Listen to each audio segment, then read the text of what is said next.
हजारों साल पुराने शहर बाबिल में दौलत के क्या राज छुपे थे। आइए आज इसी क्लासिक किताब बाबिल का सबसे अमीर आदमी से कुछ ऐसे उसूल जानते हैं जो वक्त की कैद से आज़ाद हैं और आज भी उतने ही कारआमद हैं। और सबसे दिलचस्प बात यह है कि ये सबक किसी पेचीदा मालियाती फॉर्मूले से नहीं आए। नहीं, ये तो सीधी सादी कहानियों से आए हैं। उस शहर की कहानियां जो तारीख के अमीर तरीन शहरों में से एक था, और शायद यही वजह है कि ये आज भी इतने ताकतवर हैं। वैसे कभी ये महसूस हुआ है कि माली कामयाबी इतनी मुश्किल, इतनी पेचीदा क्यों लगती है? मतलब हर तरफ से मशवरों की बारिश हो रही होती है और उस शोर में सही रास्ता ढूंढना आसान नहीं होता। लेकिन हल शायद हमारी सोच से कहीं ज्यादा सादा है, और ये किताब बिल्कुल वही करती है। ये दौलत का एक बिल्कुल सीधा सादा आजमूदा रास्ता बताती है, एक ऐसा रास्ता जो हजारों सालों से काम कर रहा है। तो चलिए देखते हैं कि इस सफ़र में हम क्या क्या सीखने वाले हैं। सबसे पहले दौलत का पहला उसूल, फिर ये कि अपने पैसों को बढ़ाया कैसे जाए, उसके बाद अपने खजाने की हिफाजत, और आखिर में अमीरी तक पहुंचने का हतमी रास्ता। चलें शुरुआत करते हैं बिल्कुल बुनियाद से। हर मजबूत इमारत की तरह माली कामयाबी की इमारत का भी एक पहला सबसे ज़रूरी पत्थर है, यानी सबसे पहले खुद को अदायगी करें। और इसका मतलब क्या है?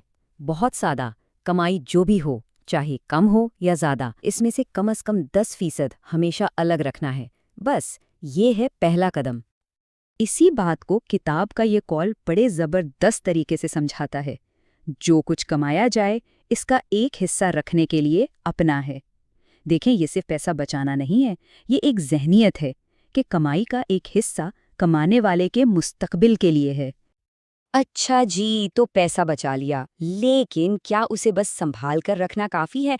बिल्कुल नहीं। बाबिल की असली हिकमत तो इस बचाए हुए पैसे को काम पर लगाने में है, ताकि वो खुद और पैसा पैदा करे। चलें देखते हैं कि ये होता कैसे है। ये पूरा अमल ना एक जंजीर की तरह है। पहली कड़ी, अपने खर्चों को काबू करें, फजूल खर्ची को रोकें। इससे दूसरी कड़ी जुड़ेगी, अपनी आमदनी के अंदर रहना सीखा जा सकता है। और जब ये दोनों काम हो गए, तब आएगा तीसरा और सबसे अहम मरहला, अपनी बचत को समझदारी से सरमायाकारी में लगाना, ताकि वो बढ़ती रहे, ज़र्ब खाती रहे। लेकिन ठहरें, पैसे को बढ़ाना जितना ज़रूरी है ना, उतना ही ज़रूरी उसे खोने से बचाना भी है। ये किताब हमें सरमायाकारी के 2 रास्तों के बारे में एक बहुत अहम सबक सिखाती है। यहाँ पर 2 रास्ते वाज़े होते हैं। एक तरफ है अक्लमंद सरमायाकार जो माहिरीन से राय लेता है और गैर हकीकी मुनाफे के पीछे नहीं भागता, और दूसरी तरफ है नादान सरमायाकार जो लालच में आकर रातों रात अमीर बनने की स्कीमों का शिकार हो जाता है। तो किताब का अहम नुक्ता यही है, हमेशा उन लोगों से मशवरा लेना चाहिए जो इस काम में तजर्बाकार हों। तो अब तक हमने जो अलग अलग उसूल समझे हैं, अब वक्त है इन सबको एक साथ जोड़कर देखने का। ये सब मिलकर दौलत के 5 कवानीन बनाते हैं, जो माली कामयाबी का एक मुकम्मल निज़ाम है।